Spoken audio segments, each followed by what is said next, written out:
Bonjour et bienvenue dans cette nouvelle vidéo. Cette vidéo devrait faire plaisir à quelques personnes ici présentes. Aujourd'hui, on va parler plantes. Mais je ne vais pas vous parler de n'importe quelle plante, vous l'aurez vu au titre de cette vidéo, je vais vous parler des plantes que j'ai dû abandonner entre guillemets pendant 9 mois, pendant qu'on était en Suisse et que j'ai retrouvé pour mon plus grand plaisir maintenant qu'on est de retour en France. Donc c'est un petit update. Après 9 mois de séparation, qu'est-ce qui s'est passé? Qu'est-ce que sont devenues les plantes? Est-ce qu'elles sont en santé? Est-ce qu'elles vont mal? Qu'est-ce qu'elles sont en train de devenir? C'est ce que je vais vous montrer dans cette vidéo. Mais avant de vous parler des plantes qui sont encore ici, que j'ai récupérées et dont j'ai hâte de vous parler et de vous montrer un petit peu ce qu'elles sont devenues, comment elles ont poussé, si elles ont beaucoup poussé ou pas, si elles sont en santé en ce moment ou non, il va falloir que je vous parle des plantes qui malheureusement ne seront pas présentes dans cette vidéo puisque je ne les ai plus en ma possession. D'abord le Phytonia qui allait très bien avant qu'on parte en Suisse, qui a atterri chez ma maman et qui a simplement disparu. Je pense que ma maman n'a même pas souvenir de cette plante.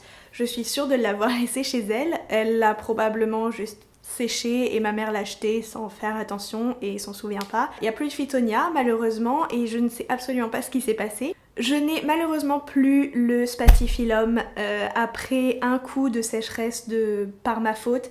Il a eu une autre dose de sécheresse chez ma maman peu de temps en plus avant que je le récupère. Et très sincèrement là c'était... il avait déjà survécu à ça une fois.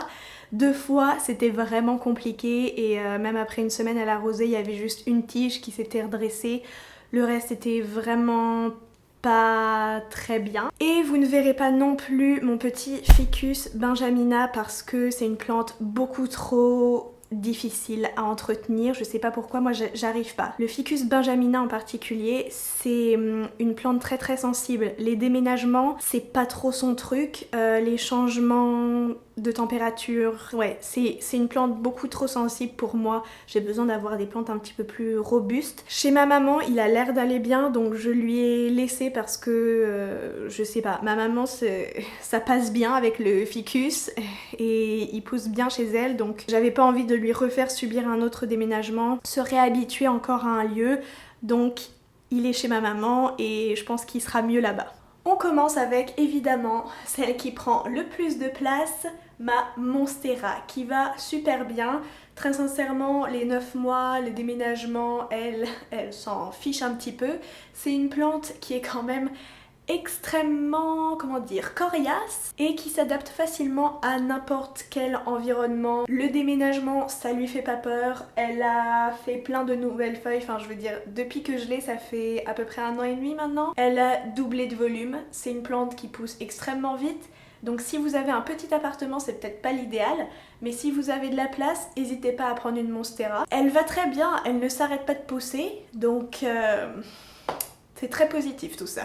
Juste à côté de la Monstera, sur notre meuble télé, se trouve le petit Sedum morganianum ou Sedum burrito. C'est cette petite plante grasse qui fait des petites boules comme ça. Alors vu comme ça, il a pas l'air en super forme. Il y a beaucoup de boules qui sont tombées, donc comme il est conseillé, mettre sur la terre puis attendre en fait que ça s'enracine. Donc je ne perds pas espoir qu'il continue de pousser. C'est sûr que là les nouvelles pousses sont pas en super forme. Il y a quelques petites boules qui sont en train de prendre. Maintenant c'est juste de la patience, mais il est toujours là. Il n'est pas encore super beau, mais il continue de pousser, donc j'ai bon espoir que ça reprenne. J'attends de voir un petit peu comment ça va évoluer. Et avec ce magnifique angle, je vais vous parler des plantes qui sont au-dessus de ces 2 meubles. D'abord, vous avez juste ici le Ceropegia woody ou woody eye, je sais pas trop comment ça se prononce et ça va être comme ça tout au long de la vidéo. Cette plante, quand on l'a eue, ça dépassait, genre ça devait arriver à peu près ici. Maintenant, ça arrive ici. Donc autant vous dire que oui, elle a poussé et à vrai dire, elle se plaît même plutôt bien dans notre nouvel appartement. Les lianes continuent de pousser et ça se voit à chaque jour, tu le vois pousser un petit peu plus. C'est assez impressionnant, donc elle aime vraiment beaucoup ce nouvel appartement et je pense que c'est le cas de pas mal des plantes qu'on a ici. C'est un appartement qui est un petit peu plus humide que celui qu'on avait avant de partir en Suisse et le Ceropegia là va très bien. Ensuite vous pouvez voir 1 et 2 Sansevieria. Normalement un seul et même Sansevieria, il y en a même une troisième partie dans le bureau que je vais vous montrer tout à l'heure. C'est ma maman qui l'a divisé parce que le pot dans lequel il était commençait un petit peu à être trop petit. Et moi quand je suis allée en Charente, je l'ai redivisé. Avant qu'on parte, il avait fait des nouvelles pousses mais qui étaient toutes un petit peu déformées, très longues et très fines. Enfin, les feuilles n'avaient pas la forme normale. Toutes les nouvelles parties maintenant qu'on a sont en train de faire des nouvelles pousses qui sont beaucoup plus saines. Donc encore une fois, je pense que la plante s'adapte vraiment très bien à notre nouvel appartement. À côté, pour ceux qui sont sur cette chaîne depuis longtemps et qui ont vu mes vidéos de plantes, c'est Jacques. Jacques le Pilea que j'ai eu alors qu'il était tout petit. Là, depuis qu'on l'a, donc ça va faire un peu plus d'un mois maintenant qu'ils sont dans l'appartement, il a fait une nouvelle feuille et la petite pousse qui est en bas du tronc a grandi et est en train de développer de nouvelles feuilles. Donc c'est bon signe. Derrière le Pilea que vous voyez pas ici, mais je vais vous insérer des plants, il y a l'aloe vera que j'ai récupéré qui était malheureusement pas du tout en bonne santé. Toutes les différentes parties en fait de l'aloe vera, la maman de Pierre les avait enlevées parce qu'il était en train de pourrir et il n'y avait plus du tout de racines. Donc ce que j'ai fait, c'est que j'ai remis dans un pot avec de la bonne terre. J'attends de voir si il va refaire des racines. Pour l'instant, je ne perds pas espoir. En bas du même meuble, un petit peu tout seul, un petit peu puni en fait il faut dire, il y a le Ficus elastica. Il est tout seul parce qu'il était chez ma maman et qu'il a eu une invasion de cochenilles boucliers. Vous avez peut-être vu les vlogs.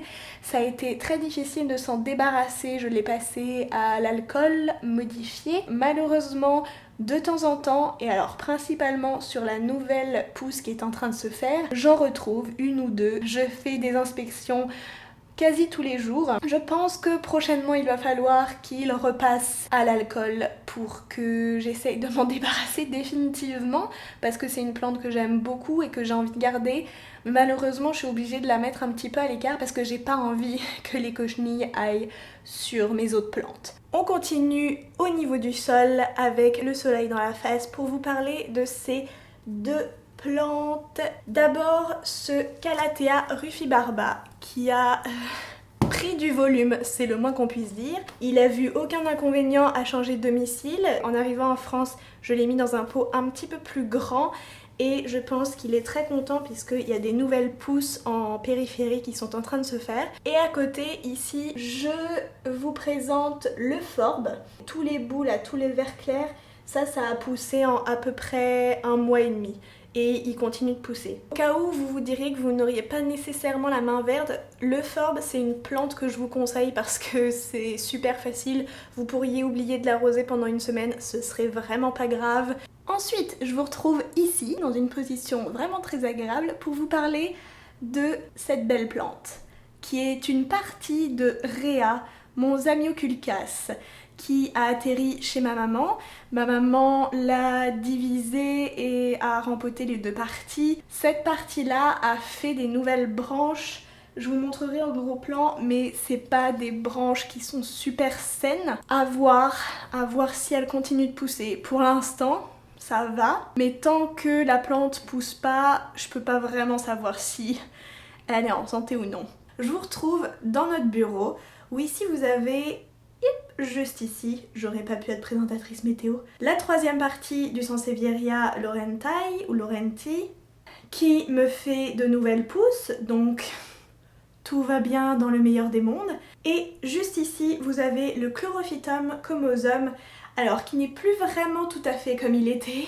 Il a atterri là aussi chez ma maman. La majorité des plantes qui ont subi des grosses modifications ont été chez ma maman. Donc elle a séparé les différentes pousses qu'il y avait dans le pot. Moi j'avais acheté un pot à Ikea où il y avait en fait plusieurs têtes. Donc j'en ai récupéré un parce que c'était pas la peine que j'en ai 10. Donc j'ai récupéré le plus gros qui pour l'instant a l'air de bien se porter, mais je pense que ça lui fera du bien d'être rempoté au printemps dans un pot peut-être un petit peu plus grand, un petit peu plus adapté, parce que là il est dans un pot à orchidées, mais on va faire ça au printemps puisque là ça sert un peu à rien maintenant avec l'hiver qui arrive. Et juste ici, encore un petit peu à une place provisoire, il y a la deuxième partie du Zamioculcas. Désolée si ça bouge, mais le trépied avec la caméra, c'est extrêmement lourd. Cette partie va plutôt bien, il y a eu cette nouvelle pousse qui s'est faite. J'attends de voir le printemps-été si elle fait des nouvelles pousses ou non. Pour l'instant, ça a l'air de bien aller.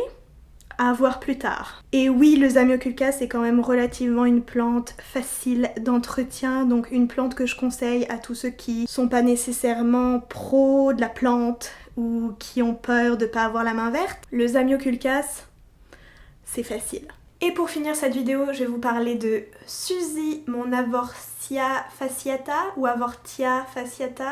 C'est une plante grasse, donc qui est vraiment pas compliquée à entretenir. La pousse qui se fait sur le côté, puisque c'est une plante qui fait comme ça des nouvelles pousses sur le côté, c'est pour ça qu'il faut régulièrement agrandir le pot ou alors détacher pour en faire une nouvelle pousse, une nouvelle plante à part. Moi, j'attends le printemps-été pour le faire, que la pousse soit un petit peu plus grande, mais en attendant il se porte relativement assez bien. Elle continue de grandir, donc je me dis que c'est que ça se passe bien. Voilà le petit update plante après 9 mois de séparation. Oui, dès que j'en aurai un petit peu plus, parce que pour l'instant j'en ai juste une nouvelle, mais dès que j'aurai un petit peu plus de nouvelles plantes, il y aura une vidéo avec les nouvelles plantes et un petit peu comment elles se comportent, quel milieu est le mieux adapté pour telle et telle plante. J'espère que cette vidéo vous a plu, j'espère que ça vous a fait plaisir de revoir quelques plantes que vous avez peut-être vues précédemment. Si vous avez n'importe quelle question par rapport à une plante que vous avez, même si je ne suis pas experte, pas encore, mais je serais ravie de vous aider du mieux que je peux en commentaire, donc n'hésitez pas. Sur ce, je vous embrasse fort et je vous dis à bientôt dans la prochaine vidéo. Ciao! Baby, you're the one for me. Baby, you were meant for me. I'm madly in love with you.